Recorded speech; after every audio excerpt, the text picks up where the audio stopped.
प्रथम अपने काम पर ध्यान केंद्रित करने की कोशिश कर रहा होता है जब राध्या उसके कमरे में अपनी माँ की डायरी ढूंढने आती है। राध्या बताती है कि वह दादी के पैरों के दर्द के लिए नुस्खा ढूंढ रही है।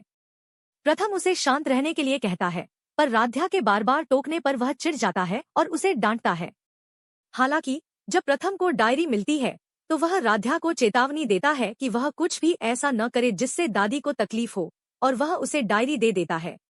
राध्या को पता चलता है कि नुस्खे के लिए मिश्रण को गर्म पानी में उबालना होगा। घर में गैस न जला सकने के कारण वह बुआ, मामी और भाभी से मदद मांगने जाती है, लेकिन सभी उसे अलग अलग बहाने बनाकर टाल देते हैं और उस पर ताने कसते हैं। राध्या को परेशान देखकर प्रथम उसकी मदद करने के लिए राजी हो जाता है। वह गैस पर पानी उबालने की प्रक्रिया समझाते हुए गलती से अपना हाथ जला लेता है। राध्या तुरंत उसकी मरहम पट्टी करती है, लेकिन प्रथम की इस लापरवाही पर उसे डांटती भी है।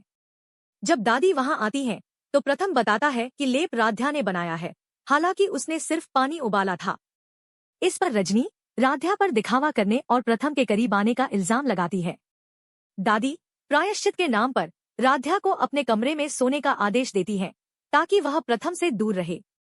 प्रथम राध्या को रोकने की कोशिश करता है, पर राध्या सेवा के लिए चली जाती है। दादी राध्या को सजा देने के लिए उसे जमीन पर सोने को कहती है और रात भर अलग अलग काम बताकर, जैसे कंबल लाने और धार्मिक किताब पढ़ने को कहकर उसे परेशान करती है। रात में दादी बाथरूम जाने के बहाने अपनी बेल्ट से फिसलकर जानबूझकर गिर जाती हैं और जोर से चीखती हैं। उनकी चीख सुनकर पूरा परिवार कमरे में आ जाता है। दादी दिखावा करती हैं कि उन्होंने राध्या को उठाने की कोशिश की, लेकिन वह घोड़े बेचकर सो रही थी, इसलिए उन्हें अकेले जाना पड़ा और वह गिर गईं। राध्या कहती है कि उसे कोई आवाज नहीं आई, लेकिन दादी उस पर चिल्लाती हैं और इल्जाम लगाती है कि राध्या ने जानबूझकर उनकी आवाज अनसुनी की। पूरा परिवार राध्या की इस लापरवाही के लिए उसे डांटता है और उसकी नीयत पर सवाल उठाता है।